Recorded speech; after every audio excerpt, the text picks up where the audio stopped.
Bismillahirrahmanirrahim. Assalamu alaykum, hörmətli görürmənlər. İstiqlal gündəlik xəbərlər proqramımızı görüşünlərni qarşılamız. Mən Abdullah Yalğun. Proqramımızda vətənimiz Şərq Türkistan və dünya gün tərtibidəki ən mühim xəbərlərini huzuruna sunumuz. Qənəmsiz diqqətinizlər ekranımızda olsun. Məcburi əmgək məhsullarını Avropaga toşuydigan poyez qetim sani 50 mingdan aşqan. Xitay Şərq Türkistandagi qonga boyalgan məcburi əmgək məhsullarını to'salg'usiz holda Yevropa, Osiyo ellariga to'shiyotgan bo'lib, bu yil 11 oktyabrgacha bo'lgan oraliqda Xitoy Yevropa O'rta Osiyo navbatchi poyezining qatnagan qetim soni 50 mingga yetgan. Xitoy tashviqot organi Tangritog to'rining xabarida qayd qilinishicha, 2016-yili 3-oyda tunji qitimliq Xitoy Yevropa navbatchi poyezi qatnagandan buyon Qorğas Tömür yo'l chegara eg'izidan qatnaydigan navbatchi poyezlarning soni izchil eshib mangan. Mazkur navbatchi poyezning qaytim sonining 10 mingga yetishi uchun 54 oy vaqt ketgan bo'lsa, 40 mingdan 50 mingga ko'payishiga faqat 13 oyga yetmagan vaqt ketgan bo'lib, Uyg'ur majburiy amgaki orqali ishlangan mahsulotlarning Yevropa va Osiyo davlatlariga borgan sari zo'r ko'lamda va tez sur'atda to'shilayotganligini ko'rsatib bergan.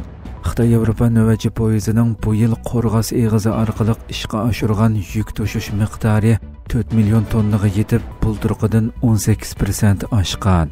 Chegaradan kirib qaytadigan bir Xitoy Yevropa navbatchi poyezining almashtirish qochilash mashg'uloti o'tir hisob bilan har 2 soatda bir qatim tamomlandi ekan. Xitoyning Sharq Turkistonda davomlashtirayotgan irqiy qirg'inchiligining muhim qismi bo'lgan majburiy amgakka selish jinoyati xalqaro axborot vositalari, aql omborlari, inson haqlari tashkilotlari tomonidan izchil ayblanib kelmoqda. Ammo har qaysi davlatlarning bu haqda aniq qonun nizom bekitmaganligi, sukut qilganligi, hatto Xitoy tarafda turganligi sababli majburiy amgak mahsulotlari temir yo'l, havo yo'li qatorliq transport vositalari bilan Yevropa, Osiyo ellariga to'xtovsiz to'shilmoqda. Xitoy bo'lsa buni katta natija sifatida alohida tashviq qilmoqda. Shuhrat Zakir Sharq Turkistonga berib, atalmish Junxo millati o'rtaq gavdasi engini ta'kidladi. Xitoyning Sharq Turkistondagi irqiy qirg'inchilik jinoyatini ijro qilishda muhim rol o'ynagan, keyin Xitoy tarafidan Beijingga yo'tkab ketilgan sobiq qo'rjaq rais Shuhrat Zakir bir necha kun burun Sharq Turkistonga ziyoratga borgan bo'lib, bu jarayonda atalmish Junxo millati o'rtaq gavdasi engini mustahkamlash xizmatlarini nuqtaliq tekshirgan. Xitoy tashviqot vositalarining xabaridan ma'lum bo'lishicha, atalmish Uyg'ur avtonom rayonining sobiq qo'rjaq raisi, navbatdagi Xitoy xalq qurultiyi doimiy komitetining muavin boshlig'i Shuhrat Zakir maxsus gruppasini boshlab 9 oktyabrdan 12 oktyabrgacha Sharq Turkistonga borgan va maxsus yig'in ochgan.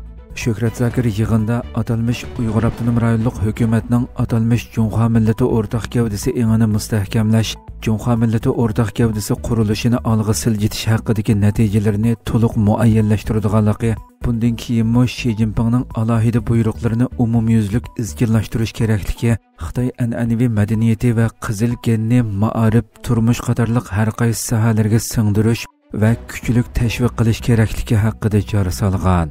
Shuhrat Zakir boshchiligidagi hay'at yana Ko'rla, Turpan qatorliq joylarga berib, Xitoy yaqinqi yillar mobaynida uydurma tarixlar orqali yasab chiqqan atalmish madaniyat yodikorliklari va muzeylarni ziyorat qilgan.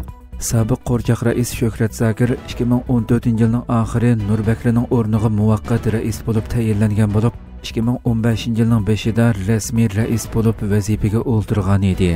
2021-yili sentabr oyining oxirida Xitoy tashviqot vositalari uning tuyuqsiz vazifasidan iste'fo berganligini e'lon qilgan edi va uning o'rniga hozirgi qo'rjaq rais Erkin Tunyoz vazifaga qo'yilgan edi. Shuhrat Zakir vazifadagi 6 yil jarayonida Xitoyning Sharq Turkistonda ijro qilgan irqiy qirg'inchilik jinoyati uchun aktiv xizmat qilgan tarixiy jinoyatchilarning biri hisoblandi. 2019-yili 10-oyda Amerika hukumati Xitoyning Sharq Turkistondagi bostirish siyosatlarini ijro qilishga qatnashgan Xitoy amaldorlariga jazo yurgizganda Shuhrat Zakirmo mazkur qora tizimlikdagi 9 kishining qatoridan o'rin olgan edi. Suriya prezidenti Asadning javobgarligi tortilganligini aytdi. Suriya prezidenti Ahmad Shar'iy o'z hukumatining sobiq Ba'as partiyasi hokimiyati rahbari Bashar Asadning javobgarlikqa tortilishi uchun qo'ldagi barliq qonuniy mexanizmlardan foydalanadiganligini, ammo hozir Asadni qabul qilib turayotgan Rossiya bilan to'qinishmaydiganligini aytdi. Ahmad Shar'iy dushanba kuni CBS xabar kanalining ziyoratini qabul qilganda butkul bir avlod g'oyat zo'r ruhiy jarohatlarga uchradi. Shunlashqa azodlik davri kishilarga qaytib kelish va qayta qurish uchun yangi umid bag'ishlash jihatda intayin muhim dedi. U Asadning kelajagi haqida to'xtalib, Bashar Asadning adolatga topshirilishi uchun mumkin bo'lgan barliq qonuniy yo'llarni ishga solamiz. Ammo Rossiya bilan to'qinishish Suriya uchun intayin ig'ir badal to'lashga to'g'ri keladigan ish. Bu davlatning manfaatiga uyg'un emas deganlarni so'zlarga ilova qildi. Suriyaga taxminan 25 yil hukmronlik qilgan Asad o'tgan yil dekabrda og'dirilib, bir kundan keyin Rossiya u va uning oilasiga insonparvarlik panohligi berganligini e'lon qilgan edi. 4 davlat G'azza urush to'xtatish kelishimi imzoladi. Turkiya prezidenti Recep Tayyip Erdo'g'an, Amerika prezidenti Donald Trump, Misr prezidenti Abdul Fattah as-Sisi va Qatar amiri Sheyx Tamim bin Hamad as-Sani G'azzada tinchlikning barobarlik va o'zaro hurmat asosida bo'lishi kerakligini bildiradigan kelishimni tasdiqladi. Bu hujjat dushanba kuni Misrning Qizil dengiz qirg'og'idagi Sharm-el-Sheyx shahrida o'tkazilgan xalqaro yuqori darajaliklar yig'inida imzolangan bo'lib, Trump bu kelishimning imzolanganligini O'rta Sharq uchun g'oyat zo'r bir kun deb atadi. Mazkur kelishimda biz tinchlik, bexatarlik va kollektiv gullanish uchun umumiy bir nishonni ko'zlayapmiz. Bu nishon o'zaro hurmat va o'rtaq taqdir tuyg'usiga asoslandi degan iboralar o'rin oldi. G'azza urush to'xtatish kelishimining birinchi bosqichi juma kuni Trumpning 2 yildan buyon davomlashayotgan Isroiliyaning G'azzaga qaratgan urushini oxirlashtirish plani doirasida yo'lga qo'yilgan edi.